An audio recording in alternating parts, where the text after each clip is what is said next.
ये सारा काम शेन का है। ये दोनों तेजी से उस रूम की तरफ भागते हैं और वहां जाकर ये दोनों हैरान रह जाते हैं। अब क्योंकि शेन को घर से बाहर जाने नहीं दिया जाता था, इसलिए वो दिल में बाहर जाने की इच्छा रखते हुए उस रूम से खुद के लिए एक बहुत बड़ा आउटडोर एरिया मांग लेता है, जहां एक खुला आसमान और बड़ा जंगल था और शेन मजे से वहां खेल रहा था। नादिया अपने बेटे की बनाई हुई दुनिया को देखकर खुश होती है और उसके साथ खेलने लगती है, लेकिन मैट शेन के इस काम से बिल्कुल भी खुश नहीं था, क्योंकि उसे डर था कि कहीं वह उस रूम से बंदूक या फिर कुछ गलत चीज न मांग ले जिससे उनकी जान खतरे में पड़ जाए। इसलिए वो शेन को हाथ से पकड़कर वापस घर के अंदर ले आता है। अब मैट उस रूम की चाबी अपने पास संभाल कर शेन को उस रूम में जाने से मना करता है, लेकिन नादिया मैट को ऐसा करने से रोकती है। वो कहती है कि हम पहले ही शेन को घर से बाहर जाने नहीं देते। अब बेचारे ने खुद के लिए एक अलग आउटडोर बना लिया है, इसलिए हमें उसे वहां जाने से नहीं रोकना चाहिए और वहां उसकी जान को भी खतरा नहीं है। पर मैट नादिया की बात नहीं सुनता और कहता है कि शेन अभी ना समझ है, मुझे डर है कि कहीं वो गलती से उस रूम से कुछ ऐसी चीज ना मांग ले जिससे हम दोनों खतरे में पड़ जाएं। तभी फोन की घंटी बजती है और परमिशन न होने के बावजूद शेन फोन उठा लेता है, लेकिन जल्दी ही मैट उससे फोन छीनकर खुद बात करने लगता है। दूसरी तरफ कॉल पर जॉन था, जिसने शेन की आवाज सुनकर समझ लिया कि मैट ने उस रूम से एक बच्चा मांग लिया है। अब मैट भी उससे कोई बात नहीं छिपाता और कहता है कि हम इस बच्चे से अपनी जान कैसे छुड़ाएं। इधर किचन में रखे दूसरे फोन से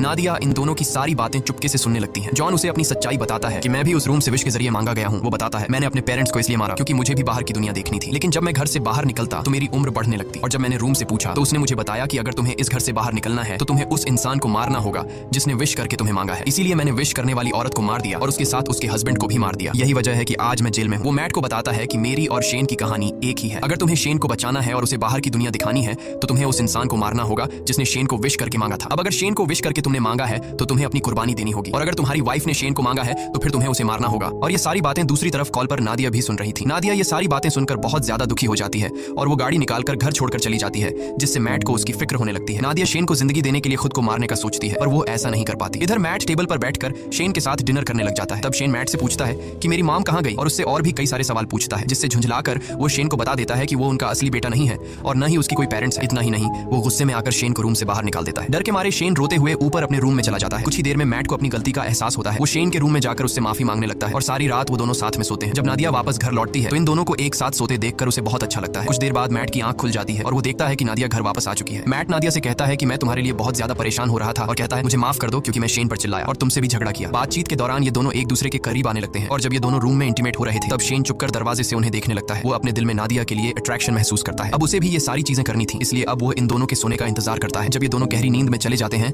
तब शेन चुपके से आकर मैट की पॉकेट से घर के बाहर जाने की चाबी चुरा लेता है। अगले दिन सुबह मैट और नादिया फ्रंट डोर को खुला देखकर समझ जाते हैं कि शेन घर से बाहर निकल गया है, इसलिए उन्हें डर था कि कहीं वो मर न गया हो। लेकिन तभी घर के एक अलग हिस्से में शेन को देखकर दोनों हैरान हो जाते हैं, क्योंकि शेन अब जवान और ताकतवर हो चुका था। वो अपने पेरेंट्स की तरफ गन पॉइंट करके उन्हें धमकाता है। तब नादिया उसे समझाने की कोशिश करती है। इसी बीच मैट शेन पर हमला कर देता है और दोनों में फाइट होने लगती है, लेकिन उनकी फाइट के दौरान नादिया को धक्का लगता है जिससे वो नीचे गिरकर बेहोश हो जाए। कुछ देर बाद मैट उसे जगाते हुए बताता है कि शेन को गलती से गोली लगने की वजह से वो मर गया।